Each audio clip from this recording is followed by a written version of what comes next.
సముద్ర తీర ప్రాంతాల్లోని మత్స్యకార గ్రామాల అభివృద్ధికి కృషి చేస్తానని ఒంగోలు శాసనసభ్యులు దామచర్ల జనార్దన్ రావు హామీ ఇచ్చారు. కొత్తపట్నం మండలం కేపల్లిపాలెం గ్రామంలోని మత్స్యకారులకు మత్స్యకార భరోసా చెక్కులను ఆయన అందజేశారు. మండలంలోని 3076 మంది మత్స్యకారులకు 6.15 కోట్ల రూపాయల చెక్కులను అందజేశారు. అనంతరం ఎమ్మెల్యే దామచర్ల మత్స్యకారులను ఉద్దేశించి మాట్లాడుతూ గత ఎన్నికల సమయంలో వేట నిషేధ సమయంలో మత్స్యకారులకు 20,000 చొప్పున భృతి ఇస్తామని చంద్రబాబు నాయుడు ఇచ్చిన హామీని నిలబెట్టుకున్నారని తెలిపారు. తెలుగుదేశం ప్రభుత్వ హయాంలోనే మత్స్యకార గ్రామాలు అభివృద్ధి చెందాయన్నారు. తాను 2014 నుండి 2019 కాలంలో ఎమ్మెల్యేగా ఉన్న సమయంలో కొత్తపట్నం మండలంలో చేపట్టిన అభివృద్ధి పనుల గురించి వివరించారు. ప్రస్తుతం ఒంగోలు నుండి కొత్తపట్నం బీచ్ వరకు 2 వరుసల రోడ్డు నిర్మాణానికి శ్రీకారం చుట్టినట్లు చెప్పారు. పల్లెపాలెంలో రోడ్లు, తాగునీటి సమస్యలు పరిష్కరిస్తున్నట్టు ఎమ్మెల్యే దామచర్ల జనార్దన్ రావు వివరించారు. ఈ కార్యక్రమంలో మత్స్యశాఖ జాయింట్ డైరెక్టర్ శ్రీనివాసరావు, మండల తెలుగుదేశం పార్టీ అధ్యక్షులు శ్రీనివాసరెడ్డి, తెలుగుదేశం పార్టీ నాయకులు పాల్గొన్నారు. లేదు దయచేసి, ఎందుకంటే రానున్న రోజుల్లో మంచి కార్యక్రమం మత్స్యకారుల సేవలో ఈరోజు కార్యక్రమం ద్వారా ఈరోజు కొత్తపట్నం పల్లెపాలెంలో ఈరోజు ఈ సమావేశం ఏర్పాటు చేశాం. ఎవరైతే లబ్ధిదారులు ఉన్నారో వాళ్ళందరినీ కూడా కలిసి ఇంకా మనం ఏం చేస్తే బాగుంటుందని దాని ఉద్దేశపూర్వకంగా ఈరోజు ఈ సమావేశం ఏర్పాటు చేశాం. దానికి ఈరోజు మన జేడీ ఫిషరీస్ గారు శ్రీనివాసులు గారు, అదేవిధంగా మండల పార్టీ అధ్యక్షులు శ్రీనివాసరెడ్డి గారు, మత్స్యకారు జిల్లా అధ్యక్షులు పేరయ్య గారు, ఎంపీటీసీ సభ్యులు నరసింహులు గారు, ఉప సర్పంచి నాయుడు వెంకటేశ్వర్లు గారు, బీజేపీ మండల పార్టీ అధ్యక్షులు యలమంద గారు, అదేవిధంగా జ్ఞానం సుబ్బారావు గారు, జక్రీ గారు, తిరుపతిరావు గారు, చలపతి గారు, మన ఎక్స్ సర్పంచి నాయుడు ప్రకాష్ గారు, ఎక్స్ ఎంపీటీసీ శ్రీను గారు, జాలరామ్ గారు, దేవప్రసాద్ గారు, అదేవిధంగా బాలకోటయ్య గారు, ఇంకా జనసేన అధ్యక్షులు గౌతమ్ గారు, ఇంకా వేదిక మీద ఉన్న పెద్దలందరికీ, అదేవిధంగా ఇక్కడ విచ్చేసిన గ్రామస్తులకి, అదేవిధంగా అధికారులకి, పత్రికా విలేకరులకి అందరికీ కూడా పేరు పేరున నా నమస్కారాలు తెలియజేస్తున్నాను. ఈరోజు ఉండే పరిస్థితుల్లో మనం ఒకసారి గుర్తించుకున్నప్పుడు 14-19లో అదివరకు మన టైంలో మనం అప్పుడు 4,000 ఇచ్చేవాళ్ళం. అంతకుముందు అయితే రైస్ ఇచ్చేవాళ్ళు. ఆ తర్వాత తెలుగుదేశం పార్టీ వచ్చిన తర్వాత 4,000 రూపాయలు అప్పుడు ఎక్కడైతే వేటకి వెళ్లకుండా ఈ 3 నెలలు ఉంటారో దానికి 4,000 రూపాయలు ఇచ్చేవాళ్ళు. 19 ఎన్నికలప్పుడు కూడా మన ప్రీతం నాయకుడు చంద్రబాబు నాయుడు గారు ఈసారి మన ప్రభుత్వం రాగానే దాన్ని 20,000 చేస్తామని చెప్పేసి దాన్ని ఆ రోజు చెప్పారు. ఎప్పటికి కూడా తెలుగుదేశం పార్టీ అధికారంలో ఉన్నప్పుడే జరిగిందని చెప్పి ఈ సందర్భంగా మీ అందరూ కూడా నేను గుర్తు చేస్తూ ఉన్నాను. కాబట్టి అప్పుడు ఉండే పరిస్థితుల్లో కూడా పేదవాళ్ళు ఎంతోమంది ఉన్నారని, వాళ్ళకి మనకి వేటకు పోయి వచ్చేదాకా కూడా ఇంట్లో వాళ్ళకి టెన్షన్సే ఉంటే వాళ్ళు ఏ పరిస్థితుల్లో వస్తాడా, ఎట్లా వస్తాడని ఉండే వాళ్ళకి కూడా ఇబ్బందులు. అలాంటి పరిస్థితుల్లో మత్స్యకారులు ఉండేది మీ పరిస్థితులు ఉంటాయని చెప్పి ఆ రోజు ఉండే పరిస్థితుల్లో కూడా మీకు గిట్టుబాటు ధరలు వస్తాయో ఎలా ఉంటుందో అని చెప్పి మీకు అనేక సబ్సిడీలు కూడా ఆ రోజు ఉండే పరిస్థితుల్లో మేమంతా కూడా ఇవ్వటం కూడా జరిగింది. ఆ రోజు మేము కూడా టీవీఎస్ 50లు కానీ, అదేవిధంగా వలలు కానీ, అదేవిధంగా మీకుండే బోట్లు కానీ, డీజిల్ కానీ, ఇంజన్లు కానీ ఇవన్నీ కూడా ఆ రోజు ఉండే టైంలో కూడా తక్కువ సబ్సిడీ రేట్లో ఆ రోజంతా కూడా మేము ఎంతమంది అడిగితే అంతమందికి మనం ఇచ్చడం జరిగింది. తర్వాత వచ్చిన ప్రభుత్వంలో లాస్ట్ టైంలో మీకు అవన్నీ కూడా ఏమి ఇవ్వాల, మీకు ఇచ్చింది వాళ్ళు అదివరకు 4,000 మన కొత్తపట్నం మండలం, అదేవిధంగా ఒంగోలు మండలం 520 మందికి ఈరోజు 7,19,00,000 రూపాయలు మొత్తం మన 2 మండలాల్లోనే ఉండే మత్స్యకారులు ఎక్కడ ఉన్నారో వాళ్ళందరికీ కూడా కుటుంబాలకు కూడా ఇవ్వడం జరుగుతూ ఉంది. కాబట్టి మన గ్రామంలో 1,469 మందికి ఈరోజు మన గ్రామం ఒక్క దాంట్లోనే మనం ఇవ్వడం జరుగుతుందని చెప్పి కూడా మీకు అందరికి కూడా తెలియజేస్తున్నాం. అంటే జిల్లాలో హైయెస్ట్గా మన పల్లెపాలెంలో 1,449 మందికి పెన్షన్లు మన ఈ లబ్ధిదారులకు ఇవ్వటం జరుగుతుందని చెప్పేసి కూడా మీ అందరు కూడా ఈ సందర్భంగా గుర్తు చేస్తున్నాం. అదేవిధంగా ఈరోజు ఇందాక మన వాళ్ళు చెప్పినట్టు 49 మందికి ఈరోజు ఎలిజిబిలిటీలో లేక వాళ్ళు ఆగున్నారు. వాళ్ళంతా కూడా బాధపడుతూ ఉన్నారు. అందరికీ తీసుకున్నారు, కాకపోతే 49 కుటుంబాలు మాత్రం రాలేదని చెప్పేసి మన వాళ్ళు చెప్తా ఉన్నారు. ఆ 49లో మన సెక్రటరీ మీ పేరు మన ఫిషరీస్ డిపార్ట్మెంట్ కృష్ణ గారు అయితే మళ్ళా దాంట్లో 12 మందికి ఎలిజిబిలిటీస్ ఉండే వాళ్ళకి తీసి అవి కూడా పంపించారు. అవి తొందరలో వస్తాయి. ఇకపోతే 37 మంది ఇంకా పెండింగ్లు ఉన్నాయి. దీంట్లో కొన్ని ఇబ్బందుల వల్ల రాలేదు.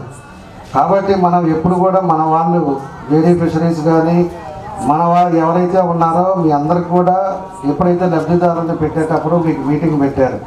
వీళ్ళందరికీ కూడా పేర్లు ఉన్నాయి, మీరు ఎవరైనా ఉంటే చెప్పండి అని చెప్పేసి మీ అందరికి కూడా తెలియపరిచారు. ఆ రోజే మనం జాగ్రత్త పడాలి. లిస్టు పంపించేటప్పుడే మనం ఎలిజిబిలిటీస్లో ఏదైతే ఇబ్బందులు ఉన్నాయో అవి చూసుకోవాల్సిన అవసరాలు ఉన్నాయి. దీనికి కూడా కొంచెం చేసే పని తీసుకెళ్తాం. ఎందుకంటే ఒక కమిట్మెంట్, ఒక పద్ధతి నాకు నచ్చేది అదే.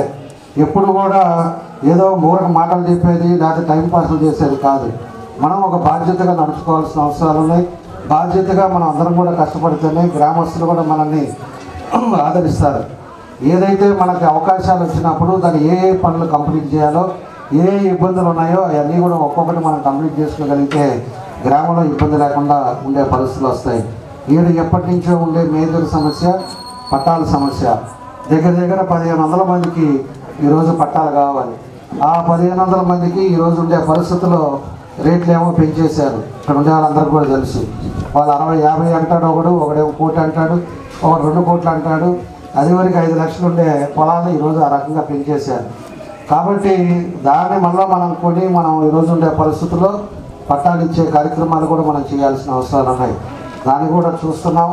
దానికి కూడా బడ్జెట్ ఎంతైతే చూసి దాన్ని కూడా శాంక్షన్ చేయించి తప్పకుండా కూడా కుటుంబాలు పెరిగినాయి, పిల్లలు పెరిగారు, ఒకే ఇంట్లో ఇబ్బందులు పడుతున్నారు. తప్పకుండా ఉండే వాళ్ళకు కూడా వాళ్ళందరూ కూడా పట్టాలు ఇచ్చే కార్యక్రమం కూడా నా వీలైనంత వరకు తొందరలో దాన్ని కూడా కంప్లీట్ చేస్తామని చెప్పేసి కూడా మీకు ఈ సందర్భంగా నేను తెలియజేస్తూ ఉన్నా. కాబట్టి ఇవన్నీ కూడా అదేవిధంగా షిప్పింగ్ యార్డ్ కూడా అది దగ్గర 400 కోట్లకి అది కూడా శాంక్షన్ అయింది. అది అంతా కూడా శాంక్షన్ అయింది. ఈరోజు గ్రామ సభ కూడా పెండింగ్ ఉన్నట్టుంది జడి గారు. అది పెట్టి మనం అప్రూవల్ చేసి పంపిస్తే దాన్ని టెండర్కి పిలుస్తారు, మనకి పని మొదలవుతుంది. ఇది ఆ గ్రామ సభ వల్లే